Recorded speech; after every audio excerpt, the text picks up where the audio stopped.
I am so excited because, first of all, I haven't done this in a few weeks. We had other people speaking on these topics, but also because one of my favorite people ever, David Binion. Do you really mean that? Yeah, I really mean it. You are easy to love. We've been friends a long time. A long time. I remember meeting you for the first time in Griffith, Indiana. Yes.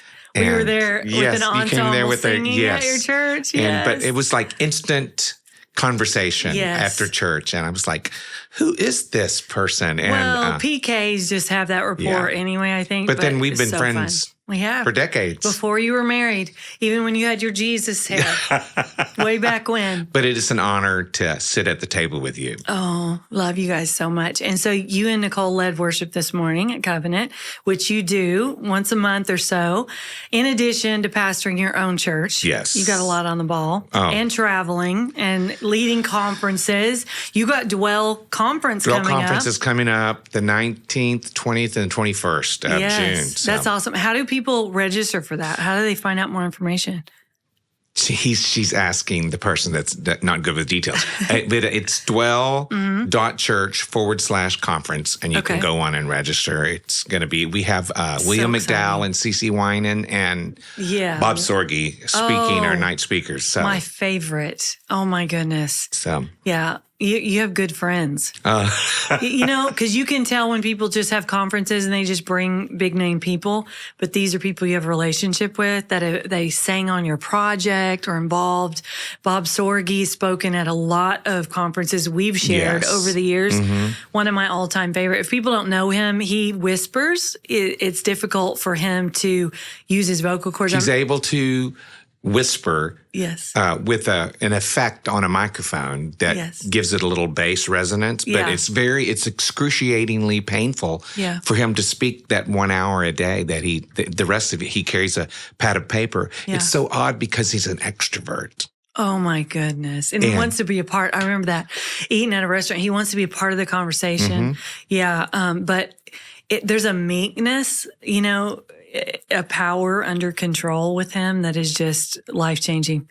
But you were here today, so I spoke on faithfulness, and we are talking about in our Choices series, the fruit of the Spirit in combination with Solomon's wisdom in Proverbs, because there is a connection there. So you're actually preaching on faithfulness. We are. And goodness today. Faithful. God is faithful and true. We've already preached on goodness, but now we're putting faithful and true together on the attributes of God. So what are the chances that we're going to in sync both talk on faithfulness on the same day? Yep. But I was so gripped by this. I just have to be accountable to you on this because, when I started, when Nicole and I launched Dwell Church, I served ministries my whole life. I've served other pastors and never dreamed that I would be a lead pastor. Mm-hmm. And so the big deal for us is having to preach every Sunday. Yeah. It's one thing to be in the worship lane and you go and speak to a room full of worshipers and it's just your lane and you can talk all day. But when you have to be a shepherd so that has been a challenge. But I have felt like I saw myself in the servant that was given one mina. Mm-hmm. In that, what do I do with this? Now I know I have talents that I've used, but I looked at myself and said, "This is what am I doing with this? Yeah, how am I being faithful with this? What you've given me? Yeah. Because." I'm just we've got a great speaking team. I've been challenged recently by a pastor that speaks into me. He says, I want you to get in the pulpit for 12 straight weeks. Yeah. And it'll stretch you and grow you. So it's like, I don't want it to be, advice. I don't want it to seem like a false humility, but it's like I'm just learning to work out. Well, isn't it true though, that when we become sort of known for one thing, we lean on that a lot because we've developed it and it's what we're known for. And then we're like, well, that's who I'm known for. So I don't know that I need to develop these other things. but it is something God gave you that he's going to hold you accountable for. And what I love about you speaking and not just flowing and leading in worship is that I've known you as a friend to be someone who has a really beautiful way with words. That's why you're a great author of songs, writer of songs. But the same gift, it dovetails with being able to boil it down in a teaching moment, to be able to say, okay, I've come up with, this is the formula of words that really expresses the heart of God. Yeah. And I've experienced that. I'm learning that, and I love it. Yeah. But I just took an honest look at myself and know that, what am I doing with my Mina? Yes. Yeah. It's like the first man that was given 10 doubled it. Yeah. The man that was given 5 minas doubled it. And I'm like, okay, God, I feel like the word here is I need to double it. Yeah. I need to, have it produce. Yeah. I know. I remember talking to someone who's really well known. They do a lot of outside speaking, and it's a lady, and we were just kind of interfacing on our different desires, our loves, our approaches. She asked me why I'm never online. I said, well, first of all, I'm an introvert. My husband's an introvert, so he's not pushing me to do that either. And she goes, well, if I could give you a different perspective, she said, I think you're selfish, because she goes, you have a lot to say and you're not saying it. And I was like, ouch. Can I tell you, I agree with that? Well, ouch. I mean, because you're brilliant. Thank you. The thing is, though, I realize it's like managing. It's a whole job. The online thing is a whole other job. But when I was talking to her, and it's like I got so convicted because the way that she said it was so humble and so precious. But she said, "Listen, what I do with," she goes, "what God has given me. I don't have what you have, but I do everything I can with what God has given me." And I felt so convicted that I was like, I don't even know where to start. Like, I don't even know how to do that, but I have to first get rid of the excuse. Cause I talked about that this morning, that the wicked servant, Jesus called him, was full of excuses for why he didn't multiply what God had invested in him. And so I'm full of excuses in terms of the online thing. That's why even doing this for our team, I'm like, let's do behind the sermon. Let me kind of get my feet wet. I'm just a private person, but I'm realizing, okay, I instead of mentoring people one-on-one in a private room, there's a way to do that online, and share what God's giving you and multiply what God's giving you. And I just got so convicted, even though it hurt that she said that, it was good hurt, and when you're accountable in relationship, that's our challenge for this week, is really asking people that you're close to, what do you see in me that I'm not developing? Right? That's a hard thing. So let me ask you that. What do you see in me? Ouch. That I'm not developing? A school of worship, but you've already started. We have begun. But that I've always seen on you, that I'm like, okay, you are a father in this movement, not a peer. And people they got to get in a position, the seat of the student, so the pouring in can happen. And you have to. I remember my mom telling me, she said she saw herself, the Lord showed her one day, her nursing me as a child. And she said, which one is in more submission, the baby or you? And she said, the baby. And he said, no, not the baby. The baby doesn't have a choice. The mother. And he said, that's when I'm asking you to pour out as a mentor, it's actually going to require a lot of you to put yourself in a position to pour out. It's inconvenient because you got to stop other things. Yeah. And I think that's where my challenge for everybody else and for me, because I'm always preaching myself today, is where are you wasting time that you really shouldn't be spending time? You should be investing. And so for you, I would say the school of worship, because God's hand is on that. Well, let me say, we just had our first year of graduates. We had 10 students our first year. We finally said yes. Yeah. And it's for the same reason. Yeah.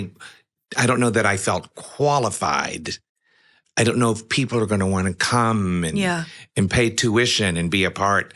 But at the same time, they're crazy if they don't. Fathering mantle that I walk in was necessary. But we did this little, passed out a little survey to all the students. Mm-hmm. And the testimonies that we have received from the students is just echoing in my ears again and again about why did you wait so long when I'm seeing these kind of results. I know. The impact that it made on these. I can only imagine, because at your level, it's easy to take for granted the simple things that you learned way back when and go, would people really want to pay tuition for that? I mean, that seems like duh to me now. Yeah. But for them, it's not duh. It's like, aha, and people need it and they need the opportunity. Well, it's because people, I think, dive into this whole process thinking that it's one thing and it's not. Right. Just like It's the social media, them. media thing for you.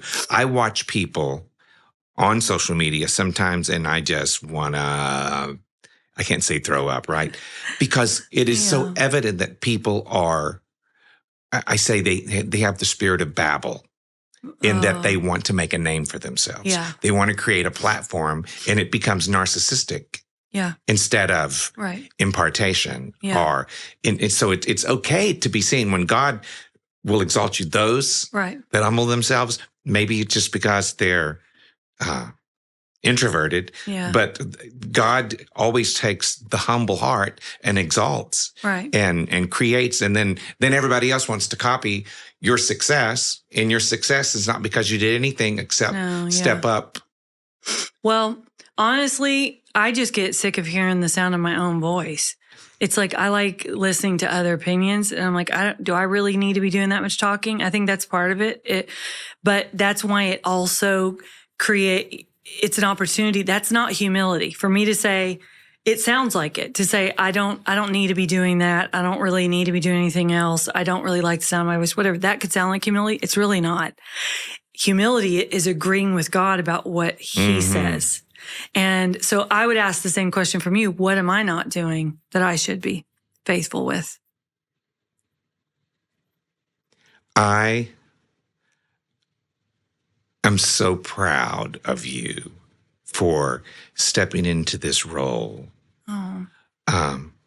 I know it's been a journey. Yeah. But to see you thriving where you are right now, I think,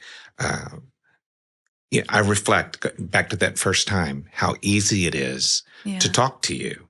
Oh. And I've always loved your insight, but it's not because you were trying to preach to me in every conversation we had, but you were just so full of the spirit of wisdom and just your level of insight on any subject that you and I would ever talk about. Yeah. Even as it pertains to what we were doing. There were so many times you would step up and speak into what we were doing. And there was such a level of understanding. Well, it's the world, they would call that like a creative energy that we both spawn off of each other, but it's really deep calling out to deep. Yeah. Because it's like, ooh, yes, you're onto something. I feel that, and you would do that with me too. I think, but to try to answer the question, I think I'm too close to answer it. To the forest to recognize the trees. I think there's so much that I've always admired about you. But I do love that where you have stepped into is just amazing. And I'm so happy as a brother. Thank you. To watch. Yeah. Well, God's been faithful. And to be able to serve. Yeah. Again. And as an introvert too, to be able to say yes to something that puts you out there is difficult.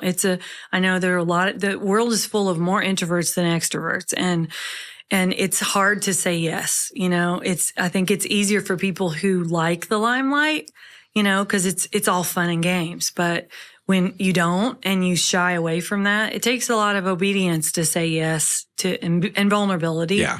And so I think that's where my challenge keeps coming in is, okay, the faith required from me is what is going to make me feel vulnerable but to choose faith over fear. Yes. Because to feel vulnerable doesn't mean you're feeling fear. We all I don't think I recognized until today that my reluctance or my insecurity is based on fear. Yeah. When all that I've ever done and the accolades and just to get up and everybody sees David, what did you used to call the way I danced? Leprechaun. Leprechaun dance. The way I would just I didn't call that. Thrive. Was that your dad called me a leprechaun? I think it was my dad. Yeah. And he dances like a cowboy, so he's fun to But you're thriving in all of this, and then you're a novice at something else, right? Yeah. Yeah. Right. But that's that renaissance that I so felt God speaking over Dallas, Fort Worth, that there was going to be a renaissance, and even a renaissance man or woman is someone who they aren't stuck in one box or one definition. Mm-hmm. They keep faithing it. They keep trusting. They keep leaning into the unknown, going, okay, God, I may have done these other things in other seasons, but what do you have for me now? Because God never stops investing. That's the thing, is he doesn't just give you one mina, leave and come back. Yeah. He gave them 10 cities, 5 cities to this in the parable. So it's like the investment grows. He keeps asking you to faith it.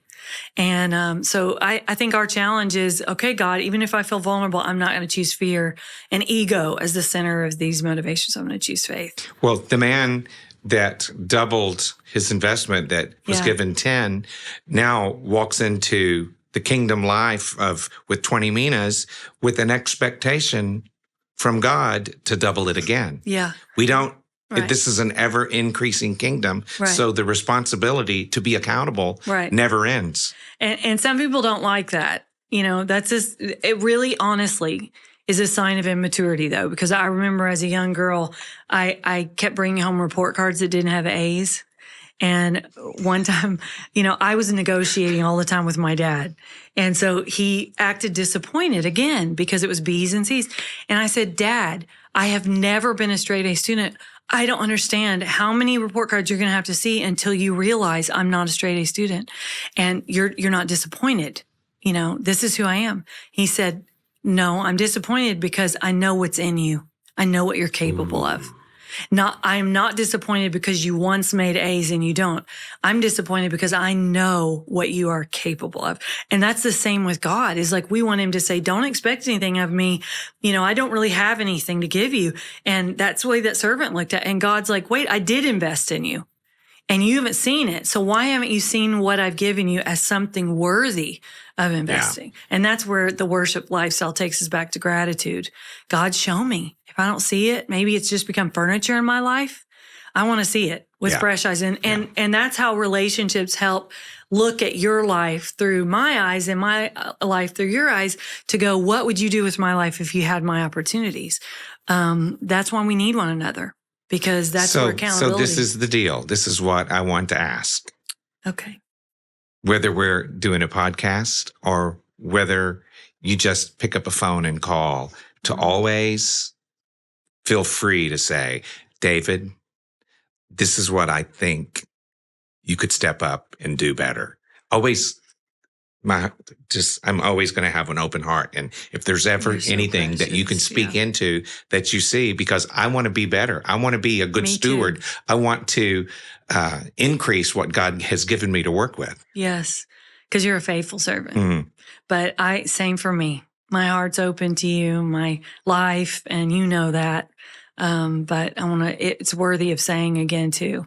And that's why covenant relationships are powerful and they go beyond job titles or arrangements or, we've always said we're covenant for life and that goes deep. And we really are. And we've walked it out even when it's not been convenient. And I'm grateful for that because God keeps bringing us back together. It's awesome.